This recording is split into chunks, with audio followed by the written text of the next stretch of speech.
अस्सलाम वालेकुम। अभी जो हमारा क्वेश्चन रह गया था वो हम वाइंड अप कर लेते हैं। 28 क्वेश्चन जो है वो, और इसका जो पार्ट है, ठीक है, वो 5 वाला वो मैं करूँगी।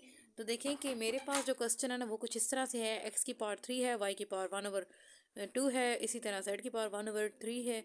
फिर आगे मल्टीप्लाई करना है एक्स की पावर से, वाई की पावर से और जी से, यानी कि जेड की पावर से। तो इसको जो है ना वो किस तरह से मल्टीप्लाई करना है, तो अभी हम ये देखेंगे कि इसको किस तरह से मल्टीप्लाई करना है। देखें मेरे पास जो है ना, जो x की वैल्यूज़ हैं इनको मैं क्या करूँगी, इनको इकट्ठा कर लूँगी। जैसे कि x की पावर 3 है और साथ में जो है ना 1/6 ये कर लेंगे। y की पावर इकट्ठी कर लेंगे और इसी तरह से z की पावर इकट्ठी कर लेंगे। अब सबसे मज़े की बात यह है कि ये भी पॉजिटिव है, ये पॉजिटिव है, ये भी पॉजिटिव है। कितनी वैल्यूज़ है ना, ये सारी की सारी पॉजिटिव है। तो इस वजह से सिंपल क्या होगा, जैसे अगर 3 है ना, ठीक है, तो ये क्या हो जाएंगे, ये आपस में इस तरह से ना प्लस हो जाएंगे। मतलब ये सारे के सारे आपस में प्लस होंगे। तो इनको हम सॉल्व करने के लिए इनको जो है ना वो सिंपली प्लस करेंगे। तो अब सबसे पहले जो है ना इसको प्लस करके देखते हैं। देखें कि हमारे पास ये इस फॉर्म में है 3 + 1/6। तो इस 6 को इसके साथ मल्टीप्लाई करेंगे, आ जाएगा 18। फिर इसमें +1 करेंगे, +1 करके तो ओवर 6 लिख लेंगे। जब 1 करेंगे प्लस, तो मेरे पास जो आंसर है ना वो आएगा 19/6।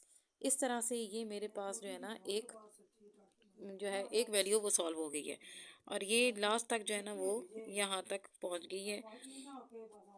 ये ये यहाँ तक, ये इधर तक ठीक हो गया। उसके बाद जो है नेक्स्ट हम वैल्यू जो सॉल्व करते हैं वो ये वाली सॉल्व कर लेते हैं। ठीक है, अब यहाँ पे वैल्यू है मेरे पास 1/2 + 1/3। ठीक है, तो इन दोनों को सॉल्व करने के लिए सिंपल क्या करेंगे, 2 और 3 को मल्टीप्लाई करेंगे तो 6 आ जाएगा। इसके बाद जो है ना, अब 2 का टेबल पढ़ें कि 6 आ जाए। ठीक है, 2 3 ज़ार, और फिर 3 का टेबल पढ़ें कि 6 आ जाए, तो 3 2 ज़ार। तो इन दोनों को 3 और 2 को जब प्लस करूँगी तो मेरे पास आएगा 5/6। तो यही मेरे पास जो है ना इसका आंसर आ जाएगा।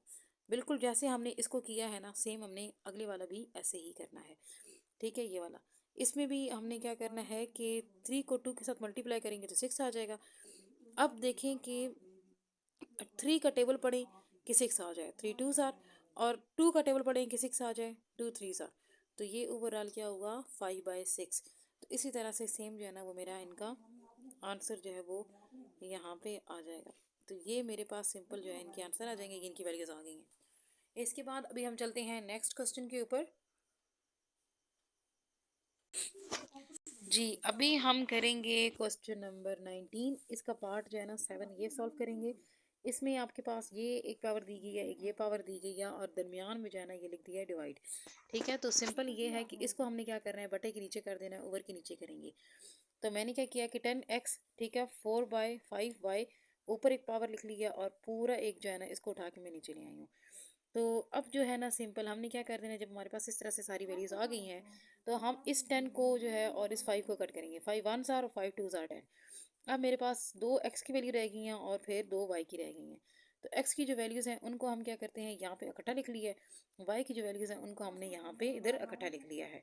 जैसे ही हम इकट्ठा लिख लेंगे तो इसके बाद अब हम आगे इनको जो है ना वो सॉल्व करेंगे। तो देखें कि जो सॉल्व है इसमें मेरे पास 2x है ना, ठीक है, तो 2x की पावर 4/5 और 2/3। अब इसके दरमियान में जब मैं इस पावर को उठा के ऊपर लेके गई थी, ठीक है, तो ये जो पावर थी ना ये 2/3 ये माइनस की हो गई थी, मतलब इसके साथ माइनस आ गया था। इसी तरह से जब मैं इसको उठा के ऊपर लेके गई थी 1/4 वाई की पावर, ठीक है, तो ये मेरे पास माइनस की पावर हो गई थी। एक प्लस की, एक दोनों की दोनों ये जो है ना माइनस में की हो गई हैं इनकी। अब एक वाई की प्लस की वैल्यू है और एक जो है ना वो माइनस में है, तो इस वजह से हम इनको क्या करेंगे, सिंपल माइनस करेंगे। 2x है, तो जब माइनस करेंगे तो इन दोनों का अपने क्या करना है, सिंपली आपस में मल्टीप्लाई कर लेना है। तो ये मेरे पास 15 आ गया।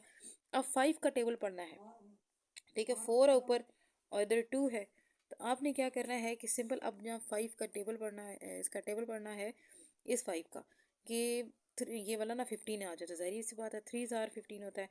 अब इस 3 को मल्टीप्लाई कर देना है 4 के साथ, तो मेरे पास आ जाएगा 12। ये 12 ऊपर आ गया। फिर 3 जो है ना इसको, इसका टेबल पढ़ें कि 15 आ जाए।